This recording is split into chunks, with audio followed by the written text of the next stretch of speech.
When Ben De Bono's wife of 3 months, Leah, died of melanoma earlier this year, he was understandably heartbroken. That is, until his grief was overtaken by anger. Put simply, Ben says 29-year-old Leah should still be alive. Like most Australians, she was sun-smart. And when she noticed an unusual mole on her arm, she immediately had it examined by 2 separate doctors. They each reassured Leah she had nothing to worry about. Tragically, they were wrong. Now, Ben's on a crusade, travelling the country on the honeymoon he never got to take with his wife, warning other Australians about this deadly disease. On a remote, dusty road deep in outback Australia, Ben De Bono and his faithful Kelpie Turbo are on an adventure that's been years in the planning. Not afraid of getting lost. That's my motto with this whole trip. I'll take a road that I don't know where it's going, that's where you find the good stuff. He's visiting places most of us will never go, seeing sights to make his heart soar. But it was never meant to be like this. There was always supposed to be someone in the passenger seat, his new wife, Leah. And this should have been their honeymoon. But in January, just 3 months after they married, Leah died from melanoma. She was 29. Did the medical system fail Leah? Yeah. Makes you angry some days, where things could be different if certain people did certain things. 2 separate GPs told Leah a mole on her arm was harmless. That mole killed her. It gets pretty tough. Sometimes you can't even drive. Just got to pull over on the side of the road and have a moment and just feel like you can't breathe. You're living but hurting. Yeah, it's a bittersweet. The definition of the word at the moment. Some places you go to and it's just like, oh, this is beautiful. And then you go, well, this is shit because I'm here alone and Leah should be here. And there's been so many places where I'm like, oh, Leah would love this. And then there's other places I'm like, Leah would have whinged the whole time getting out here and whinged while being here and would have heard about it for 2 days. And you miss that too, don't you? I miss that too. I miss that too, yeah. A few months back, Ben sold the house, bought a 4-wheel drive and hit the road. To try to make sense of Leah's death I'm Lonnie and this is Pippa. Hello, Pippa and Lonnie, how are you? and to spread the sun safety message. My dad always tells us to put sunscreen and hats on Yep. and stuff like that. Yeah, that's good. And we listen to him. That's good. You got to listen to your mum and dad. It'd break my heart knowing that girls like you the same thing would happen to you.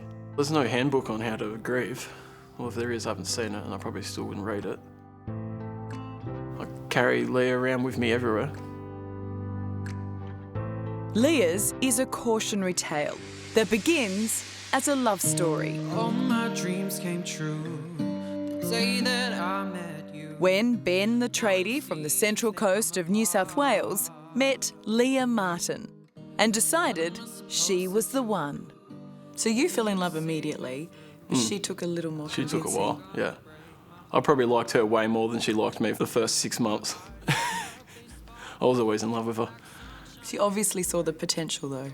Yeah, I remember her saying her biggest problem was me being a bogan and the way I dressed.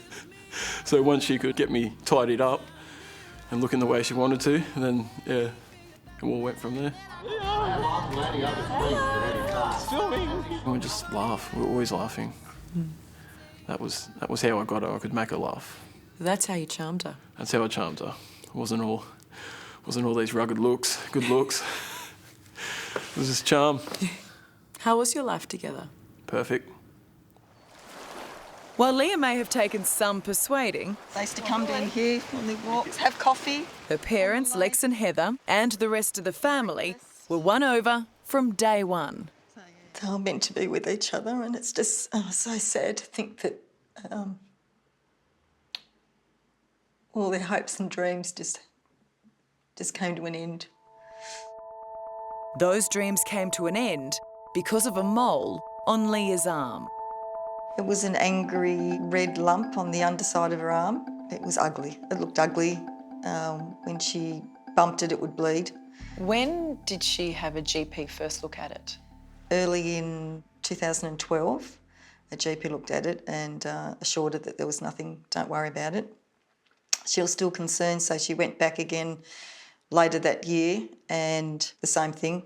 They just said, no, it's nothing, don't worry about it. So 2 different doctors told her? 2 different doctors told Don't her, worry. don't worry about it. That's right. And that's when she met Ben, and she went, oh, can't have this horrible thing on my arm. So she went to get it cosmetically removed.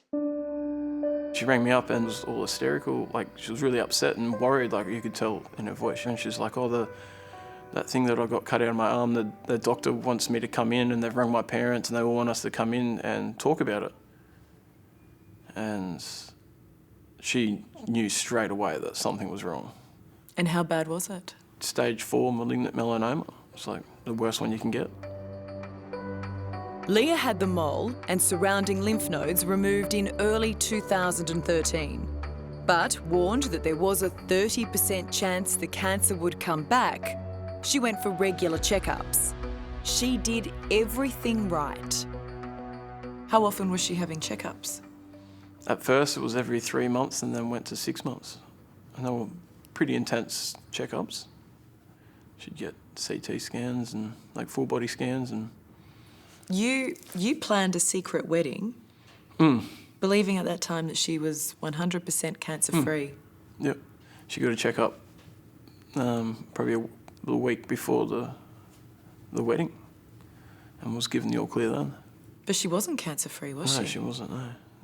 At the time of our wedding, she was riddled with cancer, yeah. She would have had a brain tumour at that stage as well. I vow to love you in every way that I can. As they smiled for the cameras in October last year, Leah and Ben were oblivious to what was to come. Exactly 1 year on from their wedding, I meet up with Ben on his journey in far north Queensland.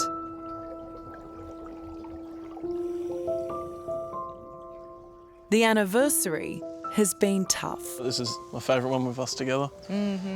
Until today, he hasn't had the strength to look at the wedding photos. Special. This was the moment you were pronounced husband and wife. Yeah, Mrs. De Bono. She just looks stunning. Yeah, she does, and she was very happy. That was the best bit about it. Signing the wedding certificate. Yes. That's... it's another real tough thing as well, as the whole wedding certificate. 1 month, and then a death certificate a few months later. So that was pretty tough. You Sorry. right? No. You right? Yep.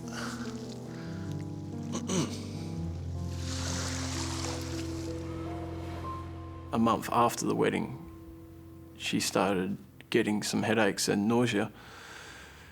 And I thought, oh shit, yeah, she's pregnant.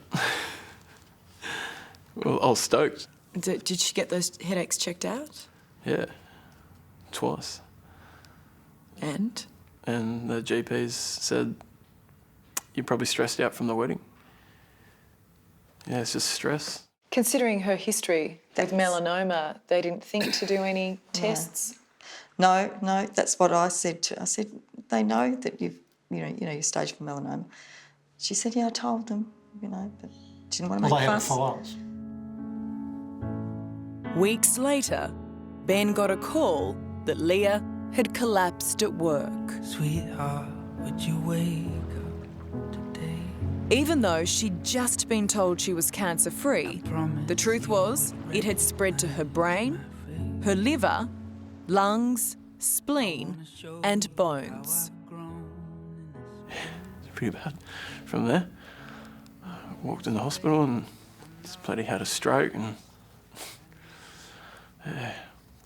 just remember looking at me and just almost looking through me. She couldn't speak, her face was dropped and she had a massive brain tumour.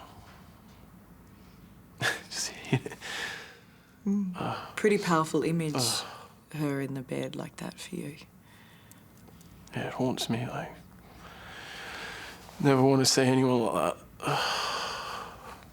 Especially your new wife. Yeah, I was holding on to it to the end. Yeah. It's so hard. So hard. Seeing her in so much pain. Not whinging, not crying. It should never have happened, should it? No, not to anyone, let alone Leah. Coming up, a family's anger. It's really cruel. When doctors get it wrong. It's like looking for a needle in a haystack. Now, the next stage in skin cancer detection. I'm sure that this technology can save lives. That's next on 60 Minutes.